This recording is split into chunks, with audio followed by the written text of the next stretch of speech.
The knock came at 7:06 a.m., not a double tap from a delivery guy or a polite tap from a neighbor. It was that flat, confident rhythm that said, "This is official.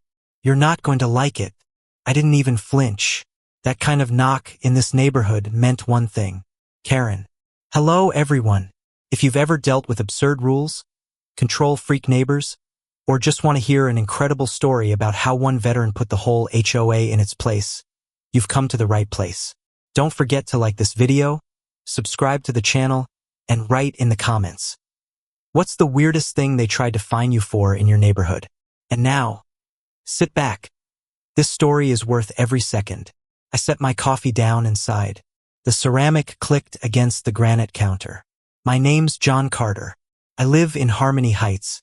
The name's a joke, by the way.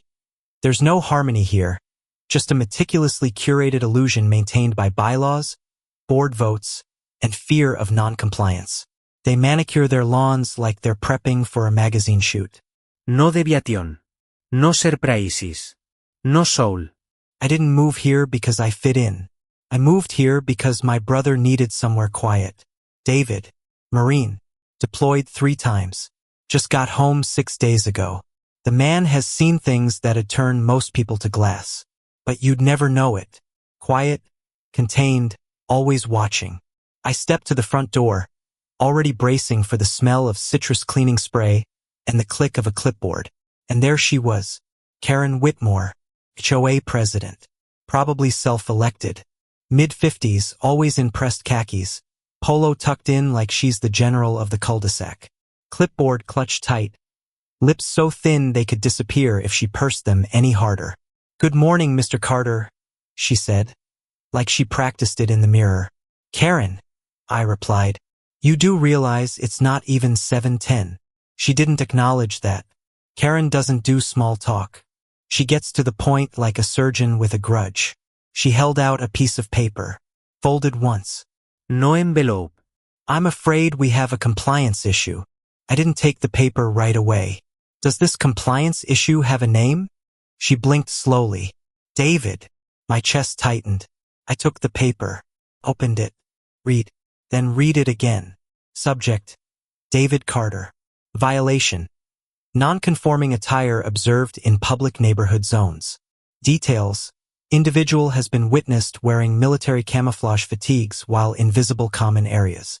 This disrupts visual cohesion and may cause discomfort or intimidation among residents. It was typed in that stupid serif font they always use for HOA documents, like they think it makes their nonsense more legal. I lowered the paper and stared at her. "You're writing up my brother for wearing what he wore to serve this country?" Karen tilted her head slightly. "The HOA has clear aesthetic standards. Camouflage doesn't align with our guidelines." I couldn't speak for a moment. The rage wasn't hot, it was cold, focused, measured. "Thanks," I said finally, and shut the door. David was in the kitchen, spooning sugar into his coffee like it was a ritual. "Karen?" he asked. I slid the letter across the counter. He didn't even touch it at first, just sipped his coffee, eyes scanning. Then he read it, every word, slowly. His face didn't change. "That's the thing about my brother. He doesn't explode. He tightens. They have a problem with me wearing camo? Apparently it disrupts the visual harmony of the community," I said, barely keeping the sarcasm in check. He nodded once, took another sip, and then he smiled. Not wide, not smug, just enough to tell me something inside him had clicked into place. "Okay," he said, "we'll do it their way." The next morning, I watched him walk out to the mailbox in full uniform. Boots, fatigues, beret. The medals stayed off. This wasn't about pride. This was message delivery, subtle but sharp. Karen was across the street, watering plants that didn't need watering. Her eyes locked onto him like a hawk spotting movement. He waved. She didn't wave back. Later that afternoon, there was a second letter. This one taped directly to our front door. Still no envelope, just bold print. Escalation notice. Continued violation will result in formal hearing and potential fines. David read it, smirked. "Didn't take long," he said. They always double down. I wanted to ask him what he meant by they, but I already knew. People who live for control, who think order is the same as justice, who can't handle the idea that something or someone might exist outside their little box of rules. I watched him pull his boots off and stack them beside the door. He was already planning his next move. I could see it in the way he organized his gear. That's the thing about my brother. He doesn't need weapons to fight a war. He just needs someone arrogant enough to pick the wrong one. Karen had no idea who she was messing with, and she'd already lost control of the story. 2 days after the second letter, David started laying things out on the dining table like he was prepping for a mission.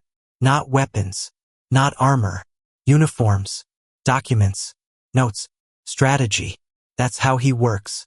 You think he's just drinking coffee, but he's calculating. Are you seriously doing this? I asked. David didn't look up. Doing what? Waging psychological warfare on a neighborhood HOA. He shrugged. If they want to treat it like an op, I'll give them an op. The next morning, David walked the perimeter of the neighborhood in full military dress blues, polished shoes, medals aligned, his beret set perfectly above his brow. The man looked like he stepped out of an honor guard ceremony and onto Karen's precious sidewalk. People stared, whispered, a few saluted. A woman on Oak Lane actually clapped. I watched the whole thing from the front porch. I couldn't decide whether to laugh or record it. Karen stood rigid on her porch, arms crossed, eyes locked onto David like she could stop him through sheer HOA willpower. She failed. Later that day, another envelope appeared. This one slid under our door like a ransom note. Subject: David Carter. Violation: continued disregard of dress code standards. The board has scheduled a disciplinary meeting. Attendance required. David read it in silence, then handed it back to me like he was passing along a takeout menu. She's bluffing, I said. No, he replied. She's accelerating. She wants a confrontation. And that's exactly what she got. HOA meetings are usually held in the community center, an offensively beige building with no windows and motivational posters about neighborhood pride. It smells like cold coffee and desperation. Karen sat at the head of the table like a judge waiting to hand down a sentence. 3 board members flanked her.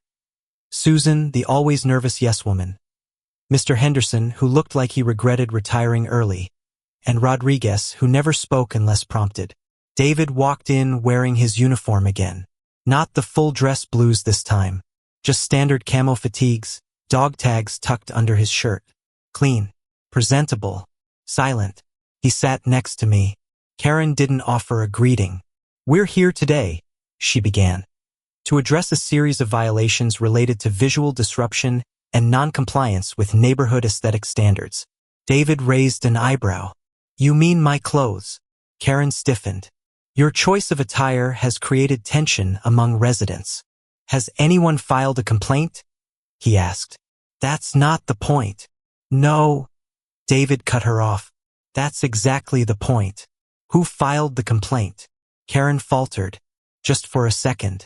Then she recovered. The board has received multiple anonymous notes. He smiled. Of course. She pushed a typed letter across the table. As of today, you are being fined for non-compliance. David didn't even look at the paper. Do you know what the Uniformed Services Employment and Reemployment Rights Act is? Karen blinked. I'm not sure what that has to do with. It's federal law, David said, voice flat. Protects military personnel from discrimination based on their service, including housing-related issues, HOAs included. Silence, thick and cold. Are you threatening legal action? Karen asked. No, David said. I'm giving you a chance to back off before this becomes a lawsuit. Mr. Henderson shifted in his seat. Rodriguez avoided eye contact.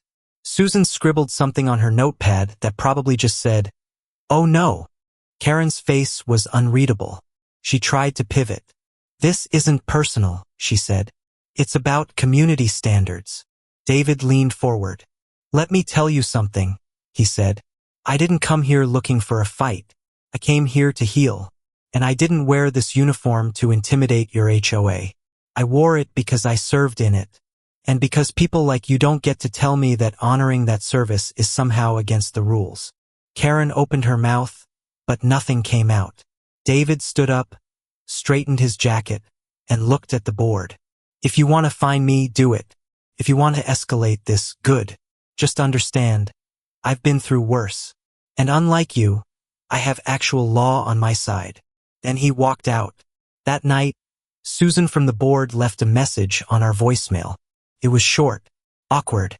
Ooh, Mr. Carter. Just letting you know we're reviewing the HOA bylaws again. There might be updates coming. We both knew what that meant. Karen was losing her grip. But she wouldn't go quietly. Karen didn't show her face for 3 days. That should have been a good thing. A break. Calm before something new. But I knew better.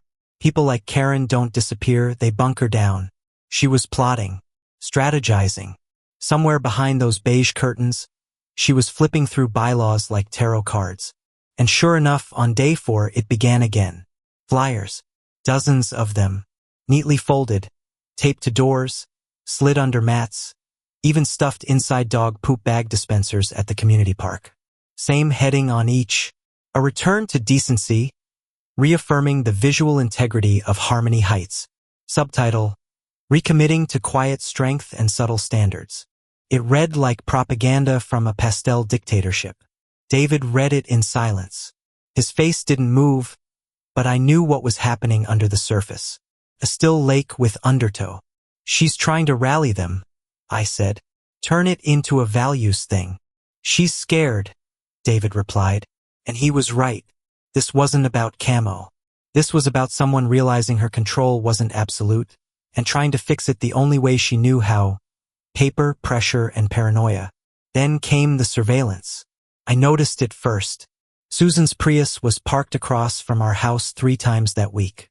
Then Mr. Peterson, the guy who normally power walked with ankle weights and NPR in his ears, started lingering near our sidewalk for suspiciously long periods.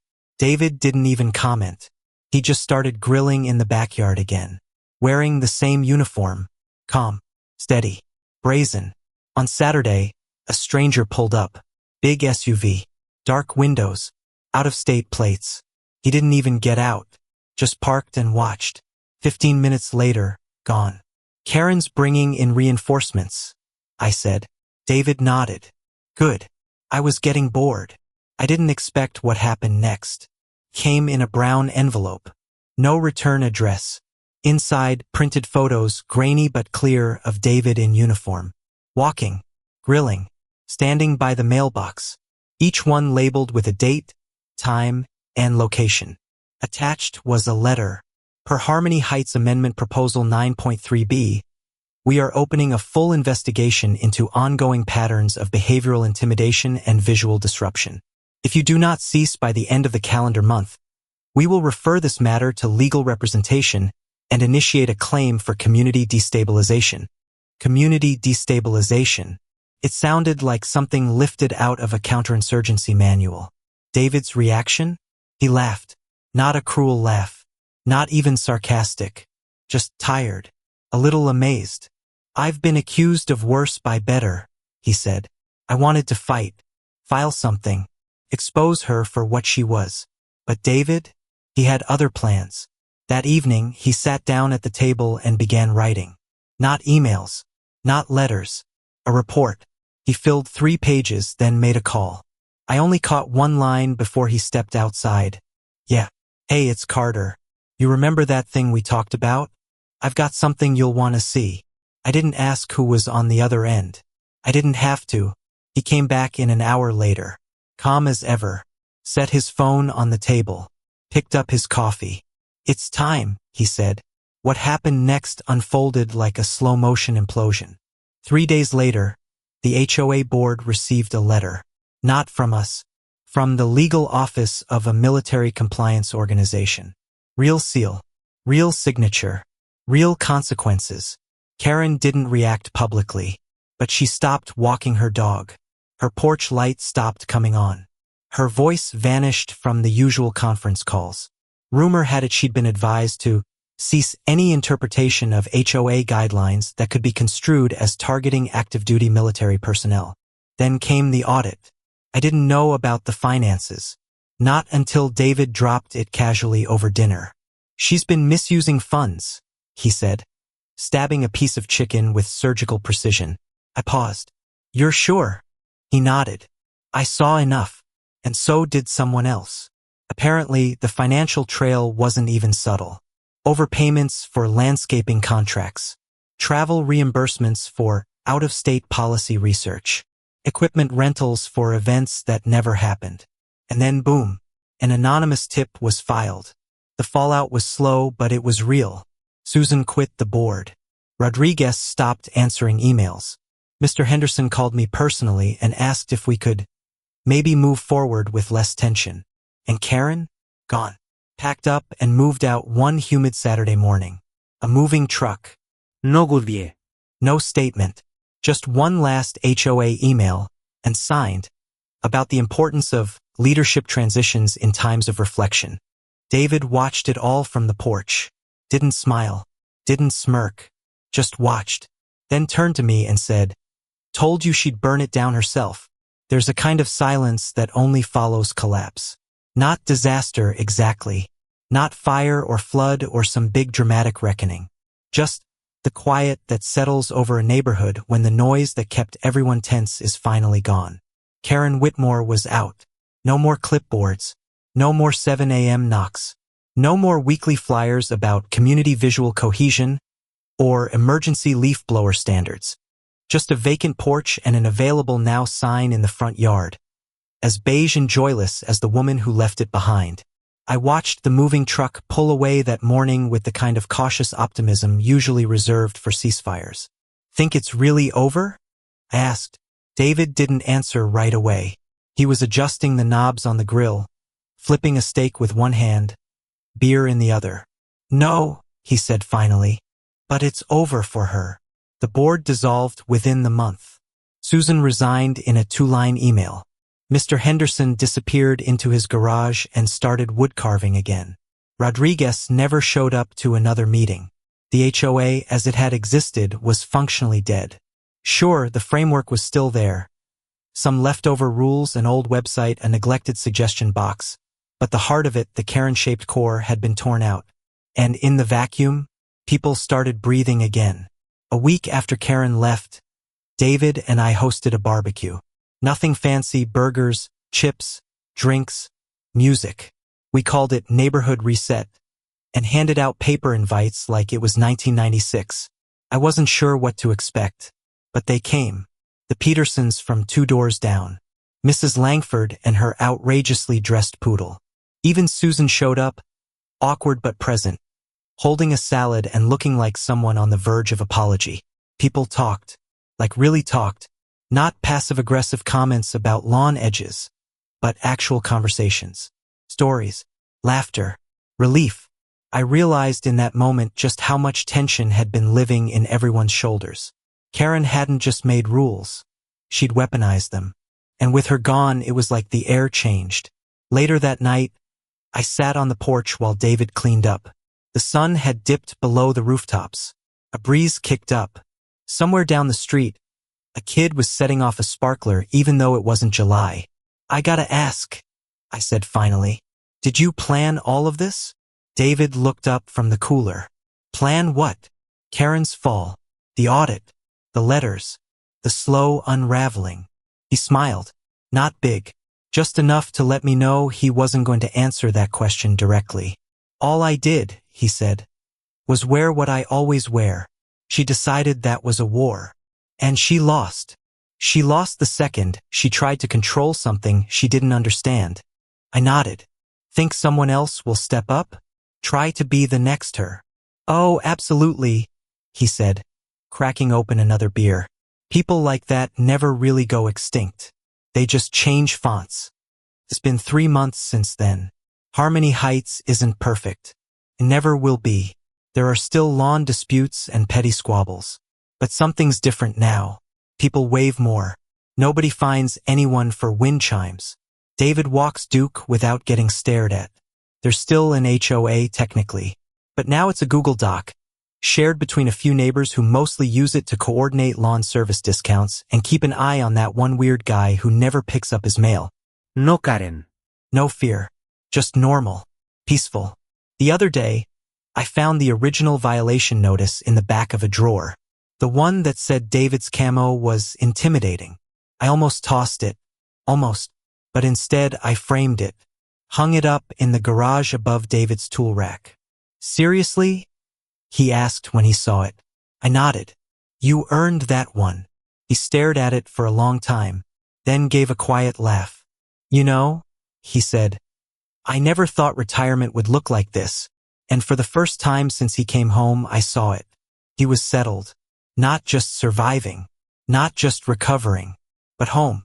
If this story made you laugh, gasp, or just want to salute someone who stood their ground, smash that like button and share this video with a friend. Make sure to subscribe so you don't miss the next wild HOA showdown, and leave a comment below. Who's the Karen in your neighborhood? Thanks for watching, and I'll see you in the next one.